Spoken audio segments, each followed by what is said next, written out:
Hello. So let's create some string variables. String, it's a weird word. So let's put a number of letters here, A, B, C, D, E, F, G. So all of these letters, one after the other, you could say, well, they could be making a word, but that is what's called a string of characters strung together, and that's where the word really comes from.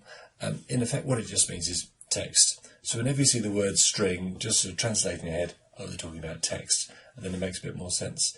I can print off a string, so I can use this function print to do that, and it's going to print that off down the bottom here, and I can say, within some quotes, I can say hello world, which is sort of the traditional thing that happens right at the beginning. And we can see those are separated here by double quotes. I've got the characters and indeed the space. Double characters, you don't necessarily have to have double characters. If I just run that one, we can see it says hello world. I could do the same here, so I'll put in a print, open round brackets, this time with single quotes, and hello world. The system views it exactly the same way, so you'll see no difference at all within there. If there's any rule, and there aren't many, the main thing is just to be consistent. So if you're going to create any strings, and some are going to have double quotes, then don't create some with single quotes. Just be consistent with the way you're going to do it. I tend to use the double quotes, and the main reason for that one is possibly that if you are putting any string together, there may be a call for an apostrophe. So if I say, right, within single quotes, I say they are, but with the RE as being as an apostrophe, it won't recognise stuff that comes after the first apostrophe until there's another one, because it's trying to say, well, what is that? So it's trying to close off the string, and then it doesn't know what the other bits are. And if I close that off, then you can see actually it deals with the sort of bit in between as being a double kind of apostrophe. So I tend to say, well, if I keep them all as double quotes, and then in my apostrophes I have as like single apostrophes, then it's sort of recognisable. Not often that you put kind of whole sentences in there with the need for apostrophes, but again, for consistency's sake, it can be a good idea to do it. Okay, I create a thing which is called a sequence of strings, and that's called within Python a tuple. So if I say A within quotes, followed by a comma, and then within quotes I put a B, I bet you won't be able to guess what the last one is. Oh, it's a C. And then if I print that one off, I've got A, B, C with a space between each one, which is sort of curious because it's sort of working out that these things are together. They are a particular structure all held within one area. So I may want to add two strings together. So let's do this. If I say A string equals, like we did with the numerics really, I can put values in there. So within quotes here, I can put, say, the word hello. And I could then create another variable. I'm going to call this one B string, and with there I'm going to put in world. And I could then put those two together. You could either put a space within these as well, so I could put a space at the end of the word hello before the word world, just so when I push these two together they don't go hello world, they actually say hello world as two separate words. So I could then say print, open brackets, let's say A string, comma, B string. So I can use that as a tuple and I can print it off. You can see there's a big space between the two of them. And the reason for that is that the way it deals with the tuple, it views those as already having a space. But if I just say A string and then I add the two together, it doesn't work like within numerics that it pluses them. It glues them together. It's called concatenation.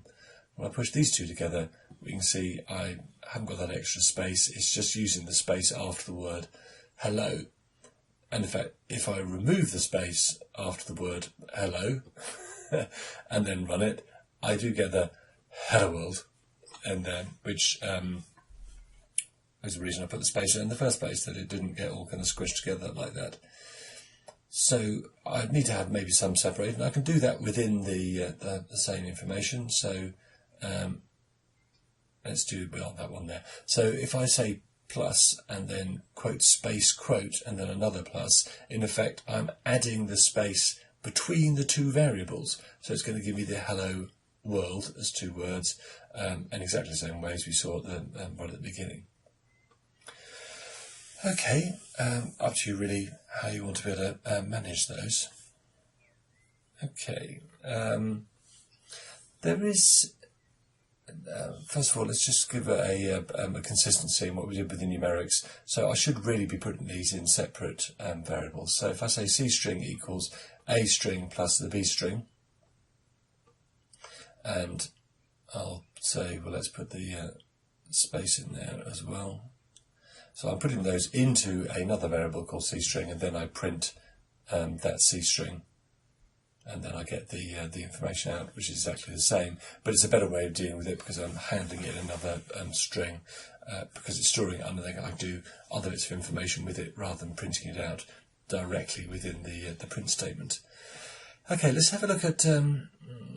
Okay, there's going to be a problem if I'm putting numbers and strings together. So let's just comment these out. So Control / after those have been highlighted. If I try and put numbers and strings together, it won't like it. So if I say A string equals, then in double quotes here, A string, and then I'm going to put A integer, and in there I'm going to put A number. If I then try and add those two together, so I say C both, and that equals, if I say the A string plus the A integer, it won't like it because they have two different types. So you've got to kind of keep them either sort of separate. There is a solution which we'll look at a later lesson where we can actually in effect convert one, either the string to an integer, which that won't work in this case, but particularly converting the integer to a string. Okay, we'll do that one, let's say, later, but let's look at some other things that we can do with strings. So rather than taking the whole of the string, I may want to manipulate it in a particular way. So let's create another one here called D string, and same as I did kind of before, I'm going to put an A, B, C, D, E, F, G, H, I, J, K, L. So if I put the number of letters together, I can then say, well, rather than print the whole thing, I can say, well, actually, I only want to print something in a particular position, and I can do that by using square brackets. And just notice that within the square brackets, I've got the number 0, and that creates an index within that string. So 0 actually is the starting position, and that's going to give me an A. So if I run that one, in effect what I get from that is A. So that's retrieving the first position. In effect, that's the way the system kind of views these things. It views those strings as kind of an indexed list of characters. And I can look at other ones as well. Let's just do another one. So I say print, and let's say D string, and then within there, let's find out the next one along here. Oh, that's a bit of a giveaway, isn't it? What's going to give? Let's put the number 1. What could that give? It gave a B. Okay, so I can muck about these as much as I want to be able to see these. Or I could do them in a range if I wanted to. So I could say, let's have the starting position and how many I want to grab. So the -1, for example, will get me from the end. It won't get me trying to get one before A. It'll basically say get me one from the end, one back, which will give me that. If I change that to being M, now the last one is an M. Okay, I mentioned a range, didn't I? So let's have a look at that. So the range is slightly odd, is that it's the starting position, so 0, but then how many characters do you want to grab? So grab 3 characters, that's going to give us A, B, C, not going up from starting at 0, going to the number 3, which would obviously give me D. What else can we do this? So how do I know how long the string is? Maybe I want to look at that. So print, and there's a len is a function that will retrieve you how many characters there are in your string. So this will give me, in this case, 13. Yeah, I'll buy that.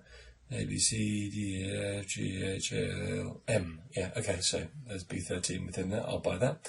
So give me 0 and give me 13 within there. It'll give me A, B, C, D, all out to M. So give me all of those that are in there. So I could say within there, I want to store these maybe somewhere else. So you may want to take people's initials. You may want to take a part of a name or 6 characters or whatever. So look at comparing strings. We're just going to highlight that and comment it out. So let's say, what's the value held in one string? Is that the same as the value held in another? So if I say E string equals WX, I want to put quotes around there, don't I? Quotes, WXYZ, and I say then F string equals, and then let's say XYZ, and I can then say to the system, okay, print, and if I say E string equals F string. Now that gives me a false, and the reason for that one is these are not the same. They're not equivalent. So if I change those to being exactly the same and run this one, this time it says true. So equals says compare these two and check whether they are the same, whether they are equivalent. So it's not actually putting a value in twice, it's checking to see whether these are equal to each other. So when you see two together, just always use equivalent in your mind. Okay, I can create another one in here. So let's start with an A string again. And I'm going to put a hello world within there. And then I'm going to put another one. I'm going to say print. And I'm going to say give me the A string. Let's just comment those out. And run that. That's going to get me hello world fairly obviously. But what I can do with that, I can say at the print here, take the A string, and I want to create a range of from the first position, and I want to say let's get 6 characters within there.